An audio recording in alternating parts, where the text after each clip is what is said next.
मंगलकारी लक्ष्यों के साथ इन ग्रंथों की रचना की है। अब वर्तमान परिवेश में यदि यह देखें कि हमें समझ में आए, गुरुजी एक कल्पना चली गई कि हमें समझ में आएगा तो ही मंत्र प्रभावी होगा, ऐसा ये मूर्खता है प्यारे, ये मूर्खता है प्यारे। एक बिजली के बल्ब में दौड़ती हुई बिजली तो प्यारे समझ में आती नहीं, मंत्र का प्रभाव की बात क्यों कर रहे हो आप?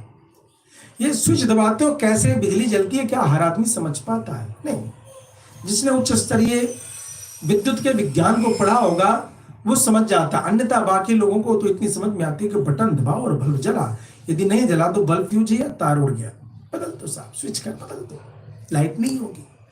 तो सामान्य जनमानस के लिए ये विशेष वरीयता है कि उसे इतनी समझने की आवश्यकता नहीं है।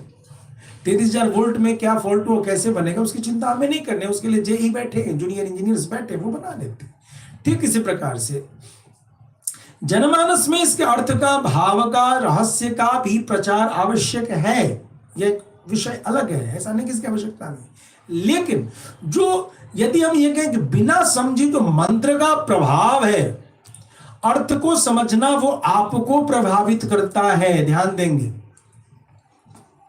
जो भाषा अनुवाद है वो प्रभावित आपको करता है, आपके वैयक्तिक जीवन को करता है, और आपके व्यक्तिगत जीवन के आधार पर जो समाज में प्रभाव, परिवार में प्रभाव होने वाला है उस पर करता है। इसमें कोई संशय नहीं है। हम सुधरेंगे, जग सुधरेगा। लेकिन जो मेटेरियलिस्टिक वर्ल्ड है, जो भौतिकवादी दुनिया है, ये जो वायु है, ये जो अग्नि है, ये जो धरती है, ये जो प्रकृति जगत प्रपंच है, इस प्रकृति के प्रपंच को भी जो प्रभावित कर सके वह वेद की ऋचाएं हैं, वो संस्कृत के मंत्र हैं। उन्हें यथावत गायन करने का प्रयास करना चाहिए यथाशक्ति। अतः आपसे निवेदन है कि ऐसे ही आयोजनों को कराने में और उन आयोजनों को कर करके जो ये सोशल मीडिया प्लेटफॉर्म के माध्यम से आप सभी लोग जहां जहां सुन रहे थे उन घरों में ये ब्लूटूथ या टीवी पर या टैबलेट पर या मोबाइल पे आप इसे ब्लूटूथ पर सुन रहे होंगे, कुछ स्पीकर बॉक्सेस में लगा के सुन रहे होंगे, ये जो वहां के तरंगों को तरंगित कर रहा है, एक मंत्र के प्रभावी तरंगों का निर्माण करके जो आपके वायुमंडल को पवित्र कर रहा है, इस अनुभव को करने के लिए हम सभी आगे बढ़े और संपूर्ण विश्व को मंत्रों के प्रभाव से चमत्कृत लाभ करने के लिए हम सभी लोग आगे बढ़े। कुछ प्रयास मेरा है, कुछ प्रयास आपका है। बस इतना निवेदन करके वाणी को विश्राम दूंगा। ओम नमो नारायण। आलोक सिंह जी, पुनः हम सभी किसी नए संकल्प के साथ, नए अनुसंधान के साथ, नए अनुष्ठान के साथ आप सभी के बीच में उपस्थित होंगे। आप सभी से निवेदन, हमारे चैनल को सब्सक्राइब जरूर कर लें, और अवकाश मिलते ही गीता जी का भाष्य होता है। दुनिया में गीता जी के ऊपर कई विद्वानों ने लिखा, लेकिन उसमें भाष्यकार श्री रामानुज स्वामी जी ने, जो शेषनाग के अवतार माने जाते हैं, शेषावतार भाष्यकार श्री रामानुज स्वामी जिन्होंने वैष्णवता की नींव रखी, उनकी जो व्याख्या है उसी का नाम गीता भाष्य है। और निर्विवाद रूप से जो गीता कहना चाह रही है, दुनिया के सबसे प्रामाणिक और सटीक व्याख्या के रूप में रामानुज स्वामी जी की टीका का सम्मान समस्त विद्वानों के द्वारा किया जाता है।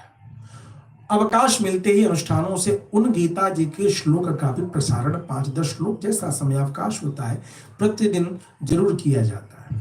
तो आप उसका भी लाभ लें, और बड़े बूढ़े ही नहीं, बच्चों को भी गीता जी का पाठ जरूर कराएं।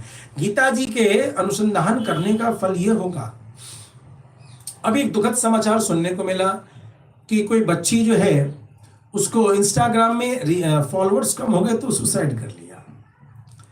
किसी के फॉलोअर्स कम हो गए, पति ने उसको अपने कुछ कामों में लगा दिया और उस दिन फॉलोअर्स माइनस में चले गए तो पति को तलाक देने को तैयार हो गए। कोई अपने प्रेमी के चक्कर में अपने पति का हत्या कर रही है, वो खाई में फेंक दे रही है, कोई फ्रिज में काट करके रख दे रही है, कोई पुरुष जो है वो अपने पत्नी को तलाक दे करके छोड़ दे रहा है, आदि इन अलग अलग विसंगतियों का नाश यदि संभव है तो गीता के अद्भुत ज्ञान से तो उसमें जरूर जुड़े। पुनः हम सभी किसी न किसी नए विषय के साथ हमेशा जुड़ते रहते हैं। तो हमारे चैनल को सब्सक्राइब करके वीडियो लिंक को जरूर अपने स्टेटस पर शेयर करते रहें, जिससे कि ज्यादा से ज्यादा लोग इस अध्यात्म के प्रवाह में जुड़ सके।